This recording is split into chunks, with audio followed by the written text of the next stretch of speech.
This is Group I with Kyle, Lauren, and we got the chance to learn and research Turkey's economic growth.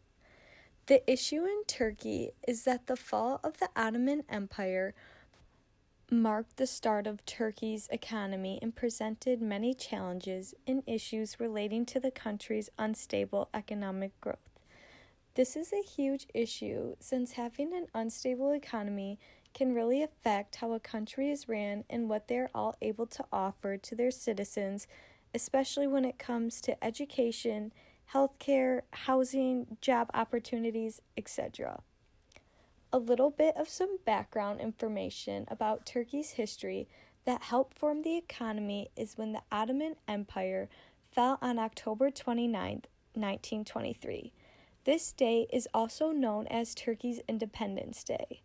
When Turkey's country was first established, their constitution was a secular republic, meaning that they are a neutral country in terms of religion, supporting neither religion nor irreligion. In 1980, the government began a reform program to shift Turkey's economy towards export-led growth. The Ozal strategy called for the import substitution policies to be replaced with policies designed to encourage exports that could finance the imports, which gave Turkey a chance to break out of the post-war pattern of alternating periods of rapid growth and deflation. Towards the late 1970s, Turkey's economy had reached the worst crisis since the fall of the Ottoman Empire, which leads me to the failures that Turkey experienced in the 70s.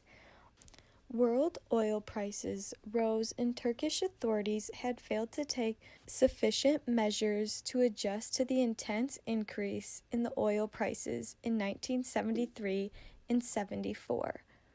By 1979, inflation rose to three-digit levels and unemployment rose to 15%, which did not help the economy since industries were only using half of its capacity and the government had a finance shortage with short-term loans from foreign lenders.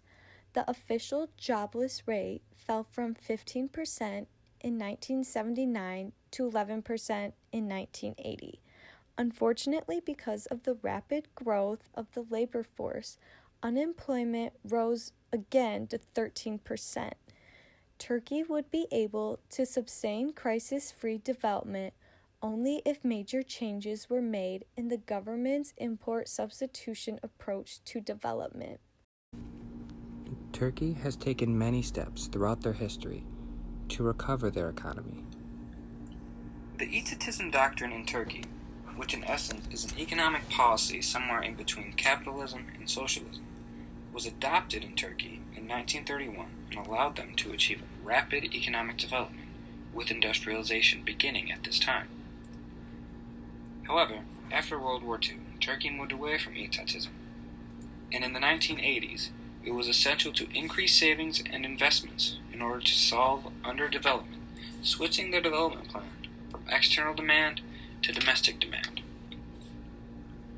The International Monetary Fund is an international organization consisting of 189 countries, including Turkey, working toward monetary cooperation, financial stability, international trade, and sustainable economic growth. This conglomerate called for a mix of measures to help shield Turkey's economy after recent declines. Inflation rates were rising, and there was a lot of pressure on the performance of the Turkish lira. Import substitution policies aim to improve trade balance and reduce imports, a double-edged sword that creates jobs in the short run but hinder long-term growth due to lack of foreign imports and specialization. Halil Turkel Ozal served as the 8th president of Turkey. Probably butchered his name. Although he's mainly known for his work surrounding the Armenian genocide and founding the Motherland Party, he took many steps towards furthering the growth of the Turkish economy. Ozal's strategy put into place these import substitution policies that would encourage increased exported goods that could pay for increased imports. This strategy was trying to break Turkey out of their past war pattern of periods of rapid growth and deflation. The hope was an export-dominated economic growth system in the long term. He devalued the Turkish lira and instituted flexible exchange rates. He also tightened his grip on the control of the money supply and credit, along with tax reform and foreign investment incentives. Although 25% of total employment in Turkey exists within their traditional agricultural sector, this sector only accounts for less than 10% of their total gross GDP. Turkey is relying even more heavily in recent years as the growth of their service industry contributes more to their GDP as the years go by, with over 50% of their GDP coming from sectors like their real estate developments and their growing tourism commerce industries. Turkey is viewed as one of the world's newest industrialized countries. They are among the world's leading producers of agricultural products, textiles, and motor vehicles, sitting at the 19th top economy in the world. How has COVID-19 affected Turkey's economy? Exports and tourism will collapse, widening the current account deficit. The account deficit is a measurement of a country's trade where the imports of goods and services exceed the value of goods and services it exports. The account deficit is also a part of a country's balance of payments. As we know, the coronavirus is one of the fastest growing outbreaks in the world, which only took months to spread worldwide. The coronavirus threatens to plunge an already fragile economy present in Turkey. There are currently 228,000 confirmed cases of corona, which has shut down tourism and closed the borders for a while. And Turkish tourism revenues are in the billions, so that's billions of revenue that Turkey has missed out on. The coronavirus is also a drag on growth in household labor income. Millions of people have lost their jobs due to the coronavirus in Turkey. How is Turkey doing today? The freedom score is about 64.4, making the country the 71st freest country in 2020. And the freedom score is based off the guidelines that institutions are in place to protect the freedom of individuals to pursue their own economic interests, which in turn results in greater prosperity for the larger society.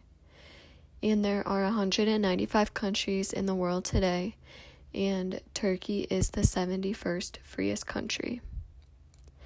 GDP growth was good until 2018 when a currency and debt crisis pushed Turkey into a recession. The total value of imports over exports of goods and services makes up 60.4% of Turkey's GDP. Turkey is making strides for a stronger economy. With the help of the World Bank, around 1,000 schools have been stabilized or reconstructed, keeping 1.5 million students safe from the seismic vulnerability that's present in Turkey. This helps protect children and schools from earthquakes and ensures that there's a place for education to occur. Turkey is working toward an equal future through cooperatives by women for women, encouraging opening new businesses and entrepreneurship. A strong economy correlates with better education and better jobs for women. The borders have also opened for travel, and Turkey is hoping to make up for the lost tourism revenue that it has experienced so far this year. On this last slide is our works cited, and you can view the sources that we used. After watching our presentation, if anyone has any questions or comments on Turkey's economic growth, please feel free to leave your comment under Group I's discussion post where we can respond to your comments. I hope you enjoyed this video and learned something that you didn't know before. Thank you for watching, and let us know what you thought was the most interesting fact about the country of Turkey.